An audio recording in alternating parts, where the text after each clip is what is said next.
जय श्री राम दोस्तों, कैसे हो आप सब। मुझे उम्मीद है कि आप लोग बहुत ही अच्छे होंगे, मस्त होंगे, स्वस्थ होंगे। दोस्तों आज की क्लास में जानेंगे क्लास 10 मैथ और ये टॉपिक बहुत ही खास है, थ्योरम नंबर 6। थ्योरम नंबर 6 बहुत बार पूछा जाता है एग्जाम में, तो आप लोग के लिए बहुत ही खास होने वाला, खासकर 2026 में देने वाले जो भी बच्चे एग्जाम में। ठीक है, वीडियो का लास्ट तक देखिए। यहाँ पर आप लोग को सिखाएंगे कि थ्योरम नंबर 6 कैसे सिद्ध करना, बिल्कुल आसान तरीक़ा से अपनी भाषा में। कोई मुश्किल नहीं लगेगा। ठीक है, अगर आप वीडियो में टिकते हैं तो सीखते हैं। ठीक है, देखिए पहला क्या कहता है, इसका कथन की परिभाषा की बात करें, ये बोलता है कि यदि समकोण त्रिभुज में समकोण का वाली शीर्ष के कर्ण पर, ठीक है, लंब डाला जाए तो दोनों ओर रेखा के दोनों ओर त्रिभुज का होते हैं परस्पर मूल त्रिभुज के समरूप होते हैं। मतलब कि हमको ये चीज़ सिद्ध करना है कि ये जो हम एक समकोण त्रिभुज में, ठीक है, यहाँ से एक लंब खींचे हैं जहाँ पे समकोण बन रहा है, वहाँ से एक लंब खींचे कहाँ पे, कर्ण पे। ठीक है, और ये कर्ण क्या करता है, ये रेखा ये त्रिभुज के दो भाग में बांट देता है, एक ये मान लेते हो ये वाला और ये वाला। तो यही सिद्ध करना है कि ये दोनों त्रिभुज बड़ा वाला त्रिभुज के समरूप त्रिभुज होगा। ठीक है, समरूप त्रिभुज क्या होता है आप लोग को पता ही होगा कि जब वो समकोणीय आपस में होता है या फिर उसकी संगत भुजानुपातिक होता है। हमेशा याद रखिएगा, दो त्रिभुज आपस में समरूप तब हो गए जब उनके कोण, सभी कोण आपस में बराबर होंगे और त्रिभुज समकोणीय होगा, या फिर उनके सभी भुजा आपस में अनुपातिक होते हैं। समरूप में भुजा अनुपातिक होता है लेकिन कोण समकोणीय बराबर होता है। ठीक है, चलिए हम लोग को जो दिया गया है उस बात को लिखते हैं। ठीक है, दिया गया है का चीज, देखिए ये बोलता है, दिया क्या दिया है कि त्रिभुज ABC में, ठीक है, त्रिभुज ABC में BD लंब जो है किस पर है जी, तो AC पर है।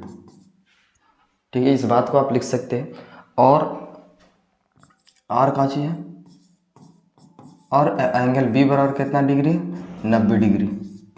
ठीक है, उसके बाद हम लोग को सिद्ध करना है, क्या चीज़ सिद्ध करना है, तो सिद्ध ये करना है, ठीक है, कि त्रिभुज ABC के जो समरूप त्रिभुज होगा वो कौन सा त्रिभुज होगा, तो त्रिभुज ADB। ठीक, तथा त्रिभुज ABC के समरूप कौन होगा, तो त्रिभुज BDC।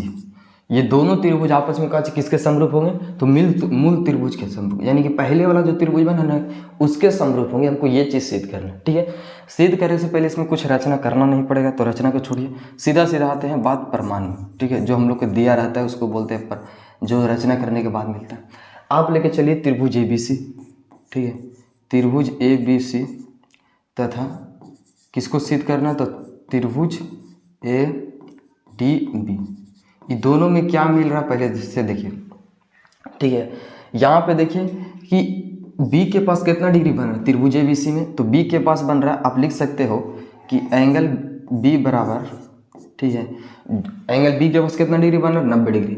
और त्रिभुज किस में बात करें, ADB में, तो D के पास भी कितना डिग्री बन रहा है, 90 डिग्री। ठीक है, तो आप लिख सकते हो कि एंगल B बराबर एंगल D कौन सा त्रिभुज में, तो ये बात हो रहा है त्रिभुज ABC और त्रिभुज ADB में। यहाँ पे भी 90 डिग्री कौन बन रहा है, तो दोनों पास तो 90 डिग्री कौन बन रहा है, ये 90 डिग्री, ये तो बात बराबर हो गई।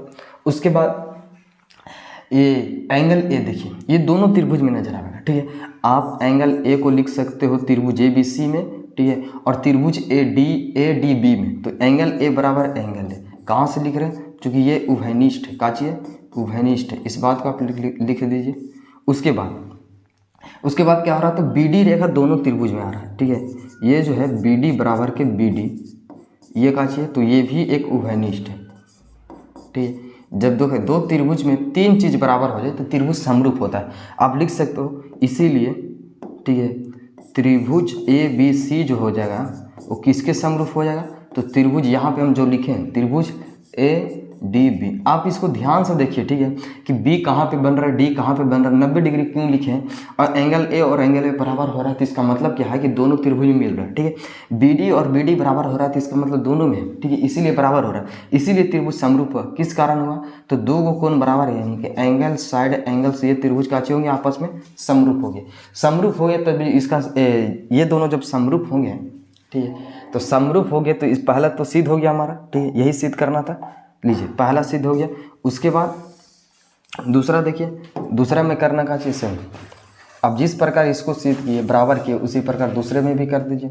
ठीक है, तो हम लिख सकते हैं दूसरा त्रिभुज, ठीक है, त्रिभुज ABC, ठीक है, तथा त्रिभुज किसमें, तो ABC, तो हमारा हो जाएगा BDC। ये दोनों त्रिभुज को ध्यान से देखिए। ठीक है, इसमें सबसे पहले बात कर रहा है, किसका बात कर रहे हैं, तो त्रिभुज ABC यानी बड़ा वाला त्रिभुज और ये त्रिभुज, ये दोनों में क्या मिल रहा है, तो दो बड़ा वाला त्रिभुज में B के पास कितना डिग्री कोण बन रहा है, 90 डिग्री। तो आप लिख सकते हो कि एंगल B बराबर, और यहाँ पे जो बन रहा है D के पास वो भी 90 डिग्री बन रहा है, तो एंगल B बराबर के एंगल D 90 डिग्री। उसके बाद C वाला देखिए, ये बड़ा वाला भी त्रिभुज में आएगा, त्रिभुज ABC में, और BDC में भी आएगा। तो एंगल C जो है वो एंगल C में भी मिलेगा, यानी कि ये क्यों हो रहा है, तो उभयनिष्ठ है। किस लिए, उभयनिष्ठ है। ठीक है, तो जब ये उभयनिष्ठ है, उसके बाद BD रेखा देखिए, BD दोनों में आएगा, यानी BD त्रिभुज ABC में भी मिलेगा और त्रिभुज BDC में, तो ये भी तो काची हो गया, तो उभयनिष्ठ हो गया। ठीक है, उभयनिष्ठ है इसीलिए त्रिभुज काची हो गया, त्रिभुज ABC। ठीक है, ये जो समरूप हो जाएगा त्रिभुज BDC के। ठीक है, और यही प्रूव करना था, और सीधा सीधा आप लोग के 5 नंबर में पूछता है, इतना ही बात लिखना है। बिल्कुल 10 मिनट से कम लगा जी, 5 मिनट से भी कम। ठीक है, नहीं तो आप लोग सिद्ध कर सकते हो, बिल्कुल आसान तरीका है। देखिए यहाँ पे बिल्कुल एक पेज में हो जाएगा। ठीक है, आप लोग के कथन लिखने के लिए नहीं बोलता है, लेकिन कथन के जरिए सिद्ध करना। ठीक, देखिए बिल्कुल आसान तरीका से। ठीक है, थ्योरम नंबर 6 यही था। वीडियो कैसा लगा आप लोग कमेंट में बता सकते हैं। बाकी हम मिलते हैं अगले वीडियो में। और हाँ, अगर और भी किस टॉपिक पर चाहिए थ्योरम तो आप लोग बता सकते हैं कमेंट में। बाकी मिलते हैं अगले वीडियो में। जय हिंद, जय भारत।